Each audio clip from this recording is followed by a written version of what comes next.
Hello friends, it's me, Anjali, and today is my 29th birthday. Yay! I thought that it would be fun. People do a lot of videos about like the things they've learned in their many years, and I'm going to be honest, the idea of doing 29 things I've learned in 29 years just sounds completely overwhelming. I mean, I've learned a lot, but do we really want to sit through all 29 lessons?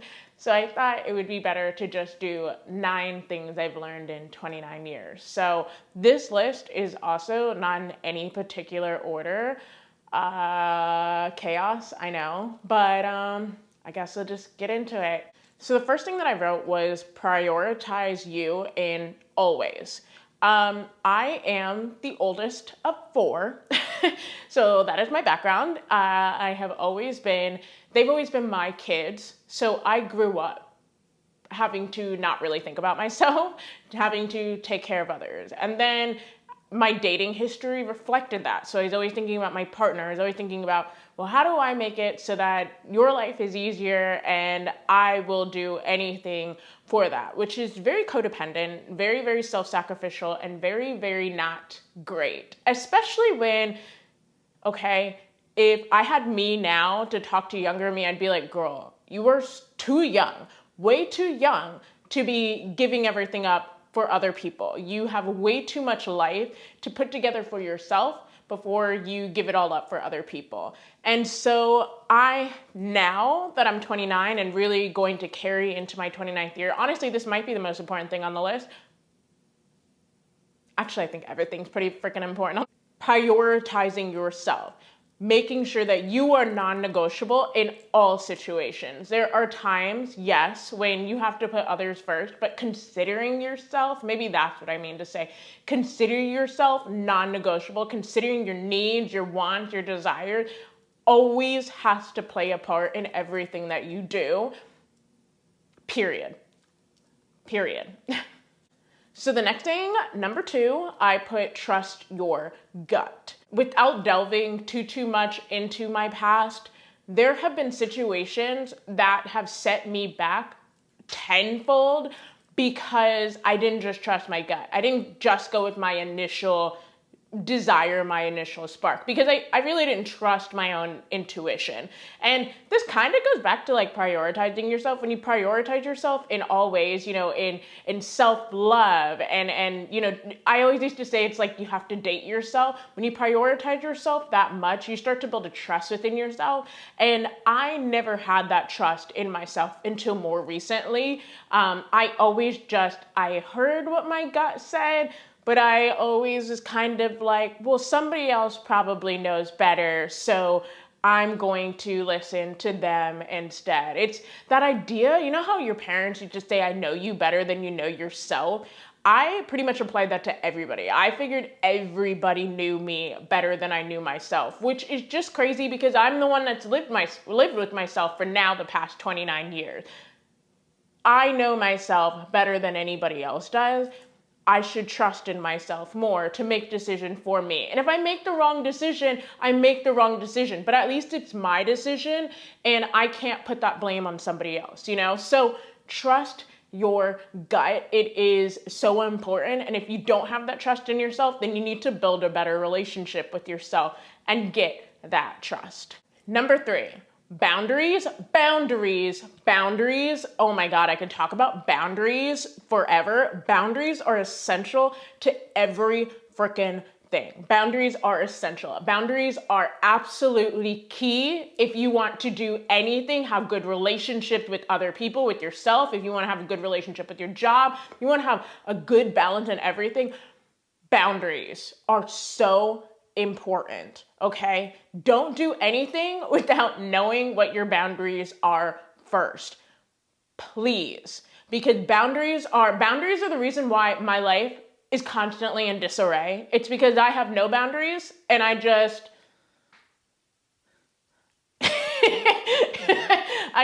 be letting people do whatever and I just take it. And then I end up feeling resentful and I end up feeling mad and upset. And I'm like, why are they treating me this way? It's because boundaries. I never set them. They were never, ever there, And if you don't set boundaries, and you don't say no, enough is enough, how do people know that they can't treat you a particular way? And people will try to cross your boundaries, but that's where it comes back in. Boundaries are essential. If people are crossing your boundaries, then you, with the good boundaries to yourself, go, this isn't making me feel good. My boundary is if something doesn't make me feel good, I bounce. Boundaries. Super freaking important. This one is something that I'm gonna try really hard not to like dwell on. But it's to, oh my gosh, my voice is cracking up. Wow. It's to, I can't believe I'm about to cry. I don't want to cry right now about this. I always said if I got famous, I'd want people to make compilation videos of every single time I cry, because I cry, I think, in every video that I make, which is just, I'm a big crybaby. That's something else I learned in my 29 years. Okay, thank God for waterproof mascara, am I right? Number 4 is to take time for those you love, okay? Because you just never know. You never know. And so if you have to take that extra second to just turn around, and when you're leaving or something, if you have to take that extra second to just turn around and say goodbye, take that extra second, take those pictures, I think actually, I cover that a little bit later, but just take time. Take time and romanticize those moments that you have with the people and the things that you love, because you just never know. You never know. Okay? I don't want to cry anymore, so I need to get past this topic. So number 5, no. That's all I wrote, is no. Because, oh my God, I wish I said no. So many more times in my years growing up, I wish I had just said no. I wish that I had the balls. I wish I had the guts. I wish I had the gall. I wish I had every piece of moxie in me to just say no. No. No. It's a complete sentence. You don't even really need to justify why. You just have to say no and turn around and walk away. That's it. That's it. So number 6 kind of goes back to the other one. That's how you know this list is just the jumble. Okay, but number 6 is document everything. I know that we live in the age of social media, and people feel, when all is said and done, sometimes that's all you have, is those pictures, those videos, those documented memories. And those are the things that help keep those moments, those people, those things alive, is being able to go back and reference those things. Having pictures of the people I love and the moments that I've had fun in and moments that I've been sad in and all of that have been really, really healing and really important to me this past year. I've never so much relied on and been so grateful for me in those moments where I thought, in the moment I was like, I'm probably taking too many pictures of the boys, or, oh God, my friends probably are so sick of me trying to constantly selfie, which honestly, I don't take enough pictures of myself when I'm out and about and having fun, and I need to work on that in the 29th year.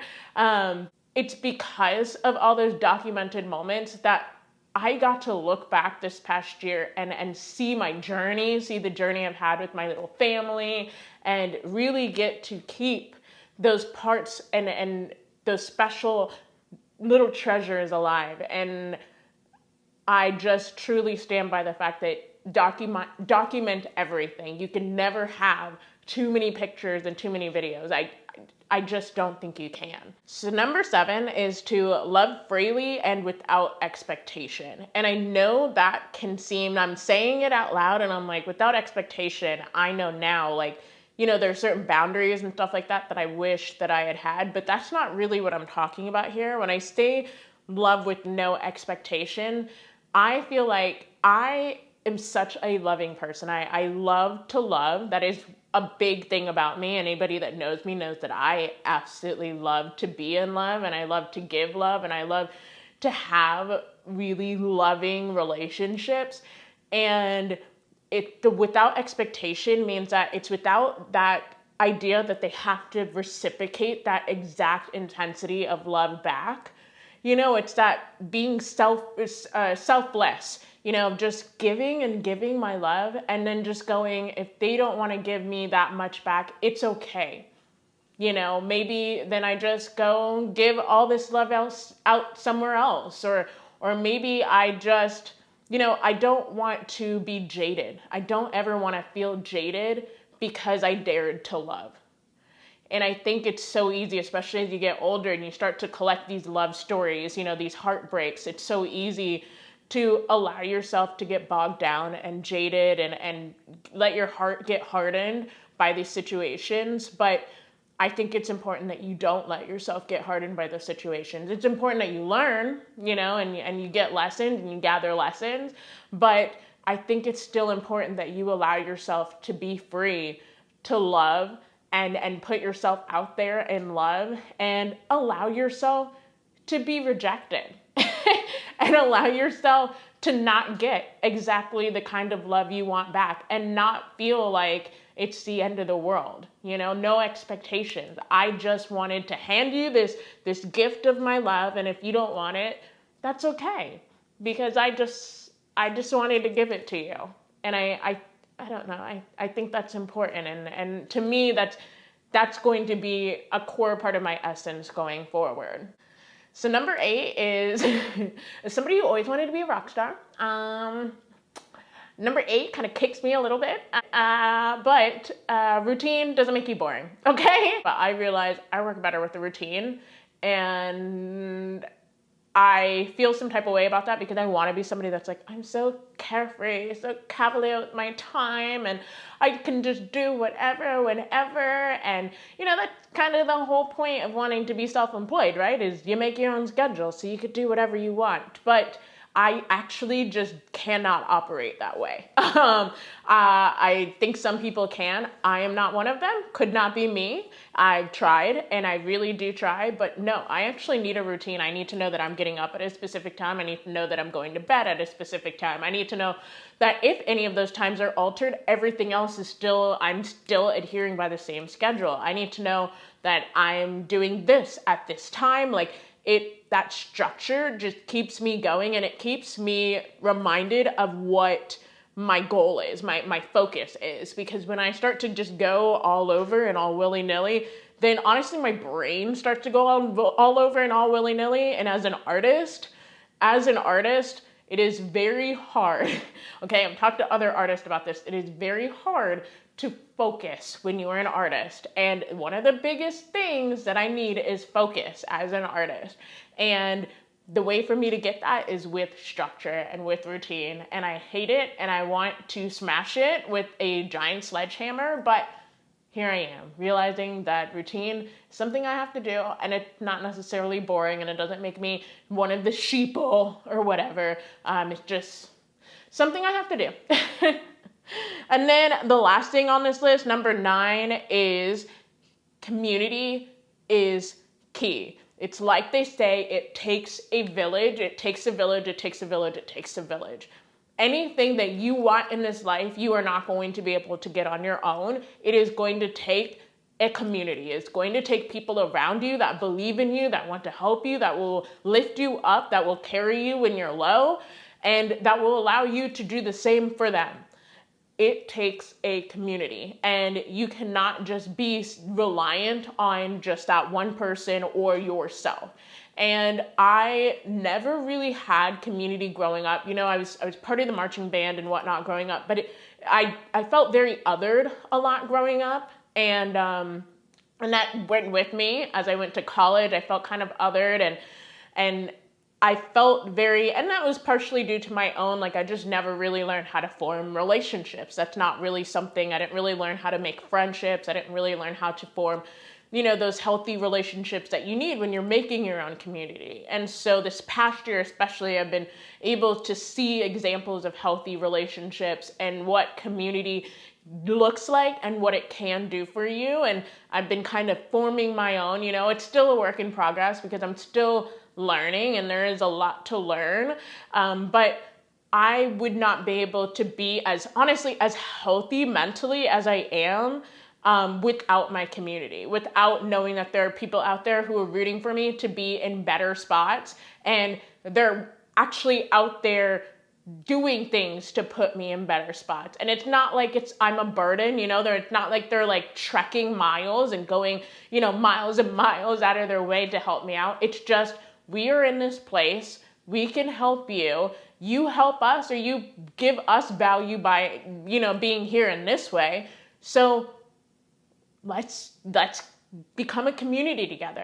That community has become essential in socializing me and make sure I don't become feral, which I sometimes do, and just being that emotional support and that physical support and the laughter and the memory makers. And, you know, it's just, community is so freaking important in everything that you do. And I wish that we would, you know, prioritize that and give more examples of that more freely, the same way that we do like romantic relationships, because it's truly, those romantic relationships are nice, but they're really hard to have healthily without a community first.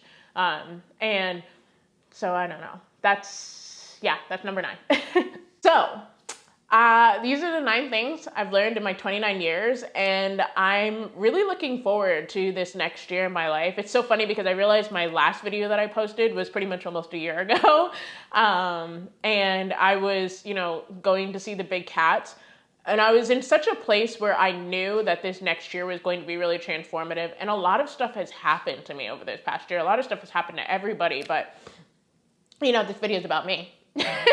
So a lot of stuff has happened to me over this past year, and I've experienced a lot of heartbreak. I'm experiencing a lot of changes that are going to be happening soon within this year already, and I'm just really, really grateful to be alive, because I didn't know that I was going to be, first off, and so I'm really grateful for that, but I'm also just really grateful to have, you know, people around me that care, and to be able to start caring for myself the way that I've always wanted other people to care about me. And I'm just really, really happy. I know I'm like on the verge of tears, but once again, I'm a big crybaby. I happy cry and I sad cry, but I'm just really, really grateful and happy to be here, to be sitting here and to feel the way that I do. And so I hope that you gathered some little nuggets in this video, and I hope it wasn't too long and boring. And I guess until next time, I love you so much. I absolutely love and adore you, my friends. And bye.